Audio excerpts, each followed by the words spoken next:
Inside this grand, dimly lit stable lives Gajraj, the king's favorite elephant.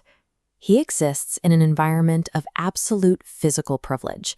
His needs are met with total precision. He has access to high-quality food, a private bathing pond, and a dedicated mahout assigned to monitor his health and scrub his back every single day. Yet, despite this care, Gajraj is lonely. A caretaker performing a daily duty provides comfort, but a duty is different from a companion sharing a life.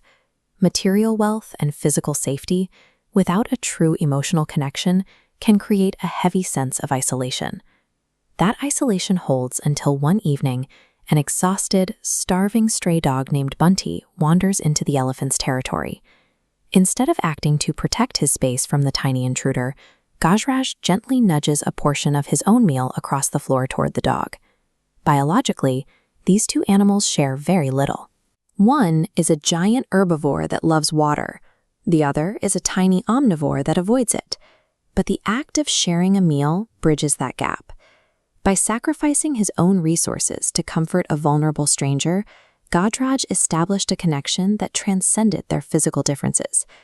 They fall into a steady, comforting daily routine, with the dog even learning to tolerate heavy splashes of water during the elephant's daily baths. Then, a passing farmer looks into the stable and recognizes the stray dog as his own lost pet. The farmer ties a thick rope around Bunty's neck and physically pulls him away from the stable, dragging him back down the road. In the rush of the moment, the humans miss a critical detail. Neither the farmer nor the mahout notices the tears in the eyes of the two animals as they are separated. External rules and ownership can shatter physical proximity in an instant, leaving behind a deep emotional wound. Left behind in the stable, Gajraj shuts down. When the mahout brings him his favorite meal, the elephant refuses to eat. Miles away at the farmer's house, Bunty exhibits the same behavior, staring blankly ahead and rejecting his food. This split-screen diagram highlights the biological override.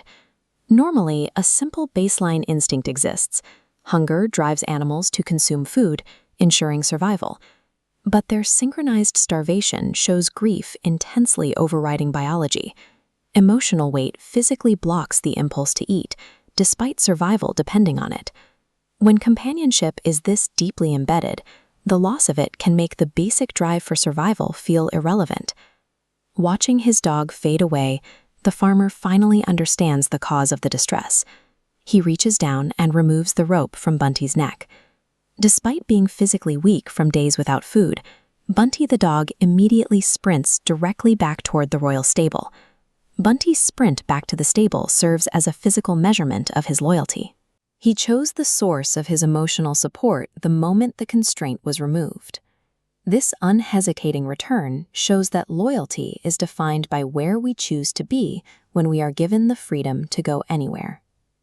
The second Bunty arrives at the stable, Gajraj greets him by lifting him into the air for a joyous swing in his trunk. Both animals immediately begin to eat. But there is an audience to this reunion.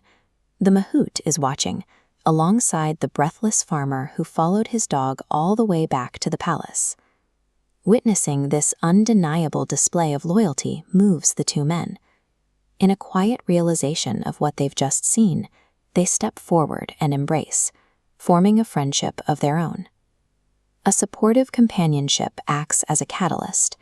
It sustains the individuals within the bond, and that connection can pull the people around them together.